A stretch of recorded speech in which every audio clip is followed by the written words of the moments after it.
Petaka mengerikan. Mungkin sudah banyak yang mendengar cerita petaka mengerikan ini.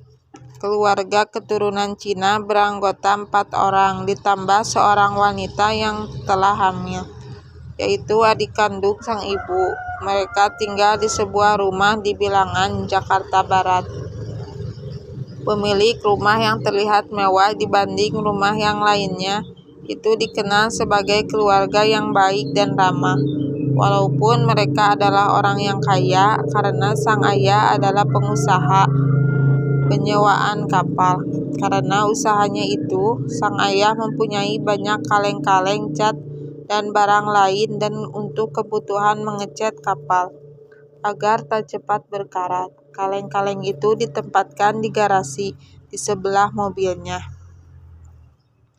Di setiap sore, kedua anak yang berusia 7 dan 5 tahun kerap bermain dengan anak-anak kampung di daerah rumahnya, ditemani sang ibu yang ikut bergabung dengan ibu-ibu lain untuk mengobrol atau sekedar bercerita tentang pengalaman masing-masing.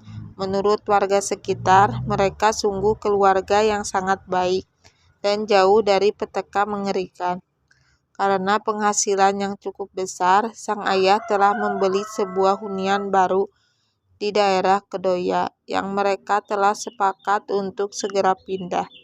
Rumah yang sekarang mereka tinggali akan ditempati oleh adik kandung sang ayah sendiri yang berasal dari Palembang, karena anaknya akan segera menjadi mahasiswi di kampus bergengsi di daerah Jakarta Barat. Paginya, sang ayah beserta keluarga dan adik sang ibu yang telah hamil telah merapikan barang-barang mereka untuk dipindahkan ke hunian yang baru sebelum akhirnya adik dari sang ayah sebut sang paman datang dari Palembang. Sang paman datang dengan istrinya dan kedua anak perempuannya. Mereka sangat senang karena telah diizinkan untuk ditinggal di sana. Namun sebenarnya mereka semua termasuk wanita hamil itu datang hanya untuk pengantar nyawa. Sungguh petaka yang mengerikan. Selasa 9 Agustus 2010. Sore itu sang ibu dan anaknya masih bermain dengan anak-anak di sekitar rumah hingga hari mulai gelap dan mereka pulang. Semua aktivitas dilakukan seperti biasa tanpa firasat apapun. Malamnya mereka membeli nasi goreng dan makan bersama. Rumah 2 lantai tersebut memiliki 3 kamar dan garasi di lantai bawah, 2 kamar di lantai atas, juga loteng untuk tempat mengunci baju. Pada saat itu pemilik rumah beserta keluarga tidur di lantai bawah dan sang tamu tidur di lantai atas. Sebelum tidur, sang ibu mengambil serangkai kunci untuk mengunci dan menggembok segala jendela, pintu balkon, pintu rumah, garasi, dan pagar. Rabu 10 Agustus 2010 sekitar pukul 3 pagi, sang ayah keluar rumah untuk membeli sebungkus rokok di warung rokok sebelah rumahnya. Dia bertemu Hansip dan bapak-bapak di sekitar itu. Sang ayah pun menyapa mereka dan masuk kembali ke dalam rumah. Tidak lupa mengunci rumahnya yang penuh keamanan itu. Pagar besi yang kokoh, tembok semen yang kuat, dan kaca anti peluru. Hansip dan lainnya pun tidak memiliki firasat buruk apa-apa.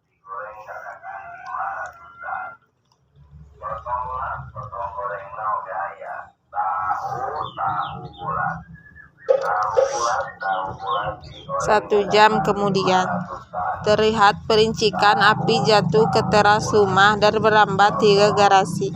Api itu meledakkan kaleng-kaleng yang berada di garasi.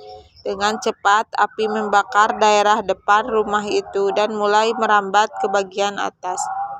Melihat kejadian mengerikan itu, warga pun berinisiatif untuk melempari rumah itu dengan batu bata agar semua penghuni bangun dan mengincar kaca yang ada pada rumah tersebut. Dipikirnya agar ada jalan untuk keluar lewat kaca.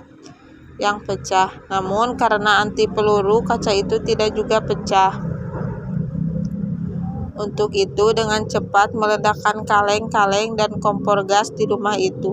Anehnya, api tidak merambat kemanapun, hanya membakar rumah itu.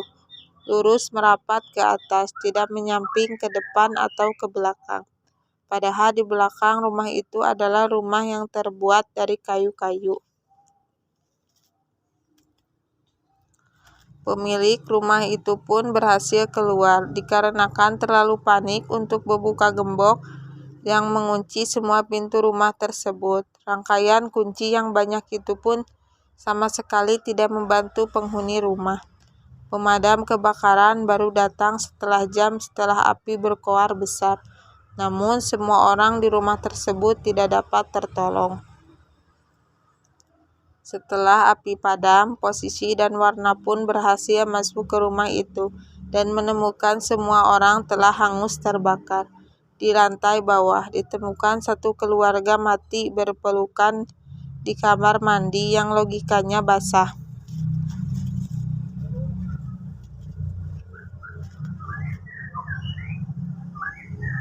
Dan harusnya tidak membakar tubuh mereka. Sang ibu memeluk kedua anaknya dan sang ayah memeluk mereka semua. Di lantai atas ditemukan satu keluarga berjumlah 5 orang juga, hangus terbakar berpelukan di loteng tempat mencuci baju. Seseorang melihat wanita yang sedang hamil itu sangat tidak terima kalau dia dan jabang bayinya harus meninggal secara terbakar. Buah dari petaka mengerikan. Sampai setelah kejadian itu, 2 anak kecil selalu terlihat berlari-lari dan bermain sepeda di sekitaran rumah itu. Wanita hamil itu kerap menjahili warga dengan menampakkan diri dan merasuki warga sekitar. Rumah itu hingga kini menjadi rumah angker di daerah Jakarta Barat. Bagaimana tidak, seluruh keluarga berjumlah 9 orang mati terpanggang dengan api yang tidak merambat kemana-mana. Apa kejadian itu terdengar tidak wajar?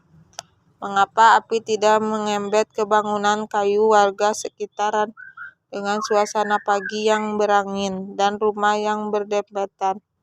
Kejadian yang sungguh tidak terduga. Semoga kita semua selalu dalam lindungan Allah Subhanahu wa Ta'ala.